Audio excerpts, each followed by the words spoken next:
बच्चों, अब आज इसी भील के सेकंड पार्ट पर अपन बात करते हैं। ह्यूमन ज्योग्राफी के बच्चों, अब मुझे लगता है बार बार मुझे अपना परिचय देने की ज़रूरत नहीं है।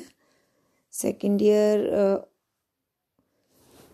में लगातार मैं आप लोगों को लगभग मानव भूगोल के सारे नोट्स और वीडियोस मैं डाल रही हूँ लगातार। तो भील स्त्रियाँ जो होती हैं, पिछली बार मैंने इनकी एरिया और विशेषताएं बताई थी।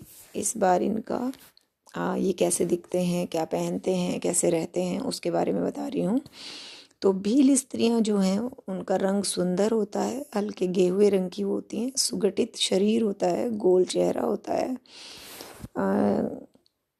पतले होंठ, सामान्यतः छरहरा बदन होता है और ये हंसमुख, मृदुभाषी और चलते समय बड़ी आकर्षक लगती हैं। यानी कुल मिला के भील स्त्रियाँ जो होती हैं वो खूबसूरत होती हैं। वस्त्रों में दरिद्रता होने के कारण ये लोग प्राय मोटे और सस्ते कपड़े पहनते हैं। पुरुष अधिकतर एक लंगोटी और अंगोछा लपेटे रहते हैं जो घुटनों तक नीचा होता है। इसे फालू इनकी भाषा में, जो स्थानीय भाषा इनकी यूज़ करते हैं लोग आपस में बोलने में, उसमें उसको ये लोग फालू बोलते हैं। और उसके ऊपर ये बंडी, जिसे या तो जो एक कपड़े की सिली हुई बनियान जैसी होती है वो पहनते हैं या कमीज पहन लेते हैं और सिर पर पगड़ी और साफा बांधते हैं। जब ये घर पे रहते हैं तो लंगोटी और पगड़ी पहनते हैं, कहीं बाहर जाते हैं तो थोड़ा शर्ट वगैरह पहन के चले जाते हैं। मुख्य पोशाक इनकी लंगोटी और पगड़ी है। स्त्रियां जो होती हैं लाल काले रंग का फालू पहनती हैं। भील स्त्रियों और पुरुषों को गोदना गुंदवाने का बड़ा चाव होता है। गोदना गुंदवाने का जब मेले होते हैं तो आप लोग भी जब देखेंगे कि मेलों में जो ये गोदने वाले लोग बैठे रहते हैं, जिसे आजकल आप लोग अपनी भाषा में टैटू गुदवाना कहते हैं, उस तरह के इनके बहुत शौक होते हैं। तो ये लोग अक्सर आपको मेलों में और वहाँ बैठे हुए दिख जाएंगे, अपने शरीर पर, हाथ पर कुछ लिखवाते हुए, कुछ बनवाते हुए। तो ये हाथ और मुंह पर गोदने गुनवाते हैं।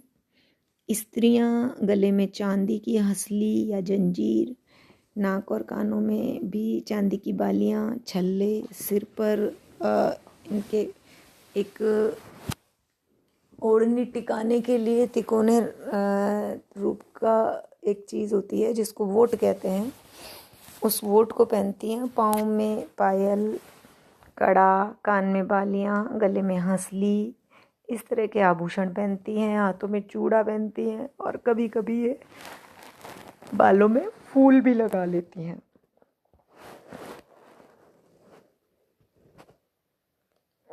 इनकी जो बस्तियां होती हैं और घर होते हैं वो सामान्यतः गांव जो होते हैं वो छोटे होते हैं, 20 से 200 घरों के लगभग होते हैं। इनकी जो पहाड़ी ढालों और जंगलों और नदियों के किनारे तक फैली बस्तियों के रूप में होते हैं। न तो ज़्यादा घने बसे होते हैं और न ही जैसे कतार में और समूह में बसाए जाते हैं। जहाँ जहाँ इनको जगह मिल जाती है वहाँ वहाँ ये लोग अपना घर बना लेते हैं। और जब गांव की सीमा इनको दिखानी है कि यहाँ भाई हम लोग रहते हैं, जैसे भील लोग यहाँ पर रहते हैं, इस चीज़ को दिखाने के लिए ये लोग गांव की सीमा पर एक घास का बंडल लटका देते हैं ताकि वहाँ से दिखाई दे जाए कि भाई ये जो एरिया है ये भील लोगों के लिए है।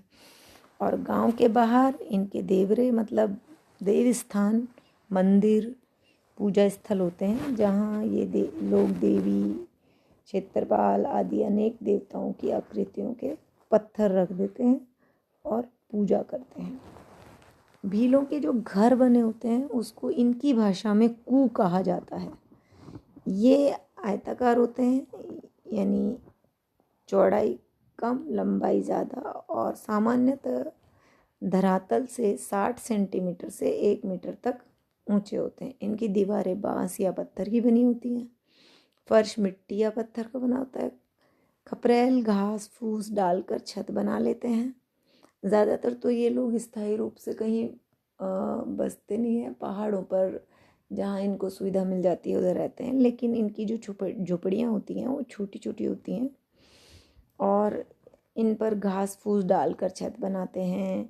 3 से 3.6 मीटर तक बस ऊंचाई ये लोग उसकी रखते हैं और इसके ऊपर ये ताड़ या अन्य वृक्ष का तना रखकर उसे छप्पर से ढक देते हैं। इनके मकान में कभी कभी 2 दरवाजे रखे जाते हैं, वरना एक ही दरवाज़ा होता है और खिड़की ये लोग बिल्कुल नहीं रखते हैं।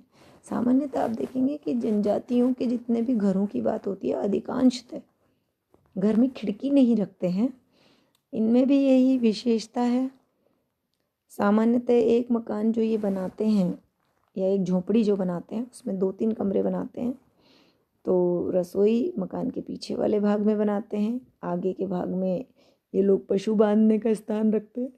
जैसा कि अक्सर आप लोग गांव में देखते ही हैं, अधिकांशतः लोगों के जो घर बने होते हैं उसमें सामने वाले भाग में जानवर बंधे होते हैं और फिर आगे जाके उनकी झोंपड़ी बनी होती है। पुरुषों के बैठने के लिए सबसे पहला कमरा होता है, फिर अंदर की तरफ जब जाओ तो रसोई और अन्य कमरे होते हैं। इनकी जो छतें होती हैं जिन पर ये खपरेल वगैरह डालते हैं उस पर ये लोग कद्दू, लौकी, तुरई इनकी बेल चढ़ा लेते हैं। खाली जगह हो तो ये छोटे मोटे सब्जियां भी उगा लेते हैं, जैसे बैंगन, रतालू, मिर्ची, टमाटर। बैठने के लिए इनके घरों में 1-2 लकड़ी की चारपाई, घास रखने के लिए कोने की व्यवस्था। घर में बर्तन आप देखेंगे तो मुख्यतः मिट्टी, लकड़ी के बने हुए, थाली, रकाबी, प्याले, घड़े इत्यादि इनके घर में मिलते हैं। अनाज भरने के लिए मिट्टी या बांस की बनी कोठर, चटाइयाँ, डलियाँ आदि का उपयोग किया जाता है। भील लोगों में अग्नि को ये लोग बहुत पवित्र मानते हैं और भोजन जो इनका होता है वो मुख्यतः अनाज जैसे गेहूँ, चावल, मक्का, कोंदा, दाल, सब्जियां इस तरह का।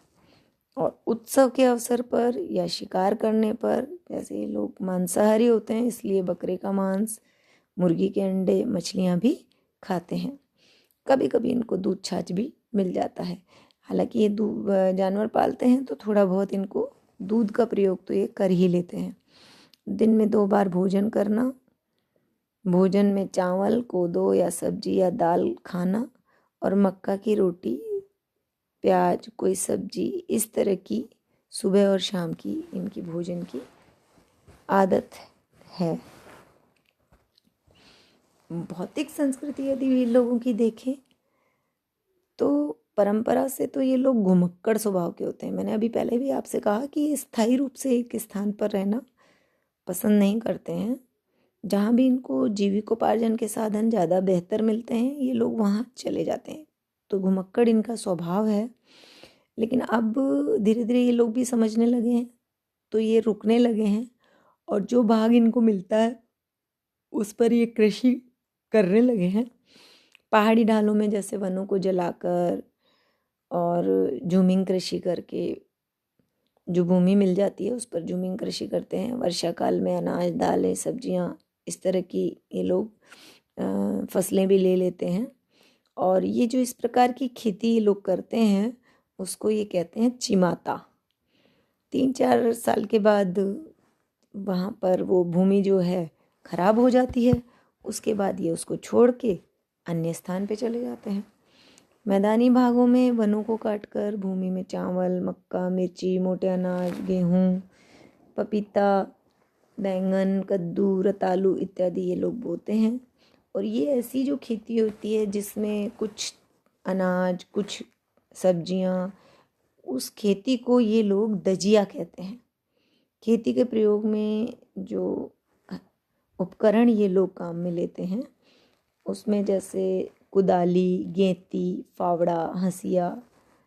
अब ये लोग थोड़ा समझने लगे हैं तो खेती हेर फेर करके भी रोटेशन करने लगे हैं क्रॉप का।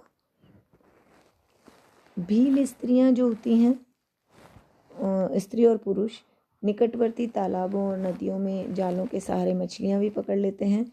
जंगल में तीर कमान, फंदे, गोफन और जालों की सहायता से ये पक्षी जंगली सूअर, चीते आदि का शिकार भी कर लेते हैं।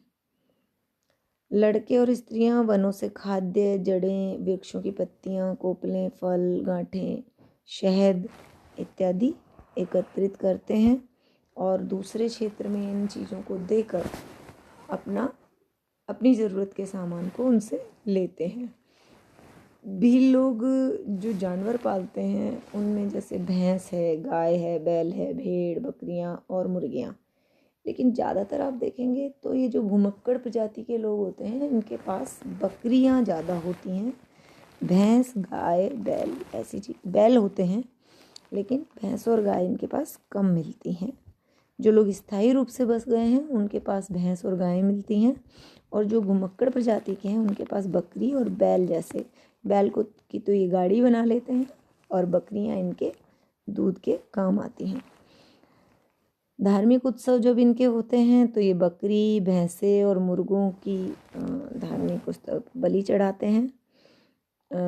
कुछ आजकल भी लोग भी, चूँकि ना ही तो अब वन से इतनी उपज प्राप्त होती है, क्योंकि जैसे जैसे विकास होता जा रहा है वन साफ होते चले जा रहे हैं, तो भील लोगों में भी अब जब ये शहरों की तरफ आते हैं तो मजदूरी का काम करने लगे हैं, जिनमें खानों में से खनिज निकालना, ठेकेदारों के पास सड़क और अन्य निर्माण कार्यों में लगना, मजदूरी करना, लकड़ियाँ काटना और ढोना, इस तरह के काम ये लोग करने लगे हैं। इनका भी जब व्यावसायिक दृष्टि से देखा जाए तो भील लोग भी अब विकसित लोगों के साथ जुड़कर अपने विकास के लिए शिक्षा भी ले रहे हैं। वहाँ पर इस तरह की जो भी आधुनिक तकनीकें हैं उनका प्रयोग करना सीख रहे हैं, और अब ये भी मुख्य धारा से लगभग जुड़े हुए दिखाई देने लगे हैं। अब इसका आखिरी और तीसरा पार्ट मैं नेक्स्ट उसमें डालूँगी। मैं उम्मीद कर रही हूँ कि आप लोगों को ये सारी चीज़ें समझ में आ रही होंगी। नहीं आए तो आप व्हाट्सएप ग्रुप पे मुझसे जुड़े हुए हैं, आप मुझे फ़ोन कर सकते हैं और बात कर सकते हैं। धन्यवाद।